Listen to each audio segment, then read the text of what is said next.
Welcome back to Jeff Outdoors. You're back in the Jeff Outdoors shop this afternoon, and we're still in the prep mode for maple season 2023.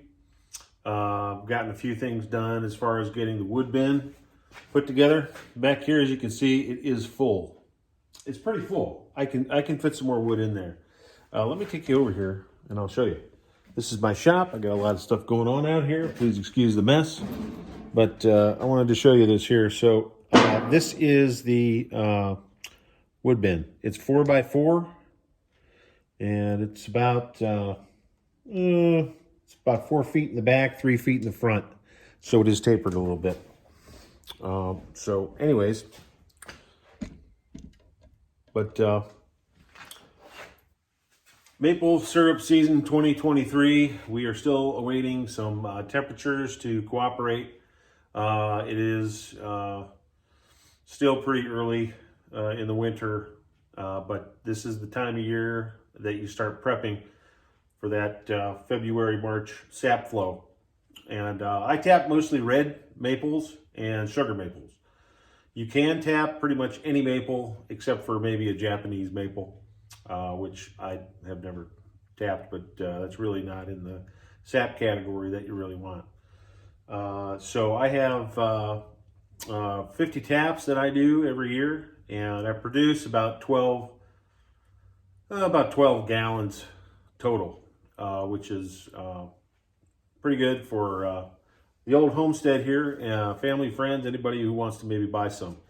But speaking of maple today again, I have an old maple tin here. Maple syrup was, I don't know if you remember these, but maple syrup, this is a 1 gallon tin, and I kind of collect these. And this is what they traditionally would package maple syrup in, is a big tin like this. We had the smaller pint tins when we were kids, things like that, but you can still package it in tins, something similar to this. But most people use like a plastic jug or a mason jar or the glass maple syrup bottles. So I've got a little bit of a collection there on those, which I find rather cool. Here's an old one, state of Vermont maple syrup. This is a old pint tin. I like these because of the graphics. I love the graphics on the old tins. It gives you, it's a really neat scene. And you know, that's the process right there. So they used to pull the horses through the woods with the tank, the sap tank, on the sled. He would collect it. You can see him collecting it right there. And then they would put it in that tank there, and they'd take it back to the sugar shack and boil it down. And that's essentially what I'm doing here. You can kind of see my trailer here. This is pulled behind my John Deere tractor. And I've got some neighbors up the road here that I just drive on up, and I go through and I stop the tractor and take the bucket and put the sap in the tank and bring it on back here to put in the evaporator, which is just outside. So the last video I was kind of talking about some of the processes of maple. We are lucky to be in the maple syrup making area of the world. Maple syrup is not made in Asia. It's not made in South America. It's not made in Australia. It's not made in Europe, Africa. It's only made in our Northeast and Great Lakes region of North America, and into Canada, of course, Ontario, Quebec, New Brunswick. People make it. Nova Scotia, I believe some people make it, and that's it. So here in Ohio, we're in northern Ohio here in Amish country, and there is a pretty good tradition actually in our north central, northeast Ohio area. Years ago, northeast Ohio used to kind of go after Vermont to try and become the leader in maple production. And there's a big Geauga County, Ohio Maple Fest that goes on in April, and there's a lot of producers up in that area. I'm just not too far south of there. I'm about an hour from Lake Erie, hour and a few minutes from Lake Erie, and we have a big maple syrup production going on in this area, mostly Amish and small producers like myself. It's mostly a hobby, but it's nice to have people stop by when I'm boiling sap and, sit and talk. If you want to bring over a 6-pack of beer, I mean, by all means. I'm more of a coffee guy, so it's coffee for me most of the time. And it's nice to do something at the late bit of winter to get out of the house and make something that you're proud of and package it up real nice, and people enjoy it. It is a process. It takes a lot of equipment. So if you're thinking about getting into maple syrup, if there's any tidbits you'd like to know, leave a comment or question down below, and I'll get back to you, and things like that. So there's the outside boiling, and then there's the inside finished boiling as far as the process goes. And there's measuring equipment like your hydrometer that you need to measure the sugar content. Make sure that you have pure, 100% pure maple syrup, and something you'll need to have. I do recommend having a hydrometer. So what are some things that you can look for signs of when to tap your maple trees? Some people say you listen for the hoot owls, because the hoot owl is the first bird that comes back to nest, and once you start hearing those guys out in the woods, now I got plenty of woods out here, so we get plenty of hoot owls, and I'm always tapped when they start coming back, the hoot owls. You can hear them, and it's just, I love listening to them. They sound great. I have a little owl call, and I'll sit there and talk to them. You can watch and listen for the sandhill cranes. There's a big sandhill crane population here out in Wayne County, Ohio, which is not very far from me. And they have like a little nesting ground. Most sandhill cranes will go south and not come back till full-blown summer. But there is a population that goes back to Ohio, so you can watch and listen for the sandhill cranes. Those are a couple of different things that you can look for as far as when to tap. Of course, your temperature fluctuations up and down, freezing, above freezing, freezing, above freezing, is the main thing that you want to watch. I monitor that here at home, and I have some other things that I watch on my phone online, because I don't do internet or TV here at the house. Now I've got the electric going on here. This is the shop area of my garage. It'll be 45 years this year here. I was born and raised here, where I'm at right now. So I'm still here. We're still cranking, buddy. And I've got a window here, and it looks out into the woods, and there's a field back here where the deer trail runs. So I can sit here and actually talk to you and kind of watch the deer as they're running back down through. There's none out there right now, but they wrap around some pines and come back across the lake. There's a couple of lakes back here in the woods with us too. So we've got a little bit of a nice view back here. The barn's out there too, of course. So you can look for those different things on when to tap your maple trees. A lot of people, I think, starting out, as far as when I was starting out in maple, the biggest thing I can tell you when it comes to boiling maple sap that you collected is, don't fill up your pan 5, 6, 7, 8 inches full of sap and try to boil that. It's going to take forever. You're going to expend more energy in whatever your heat source is, whether it's a gas, heating oil, or wood. You want to boil it 1 to 2 inches, no more than 2 inches ever. If you go deeper than 2 inches, your efficiency goes down exponentially.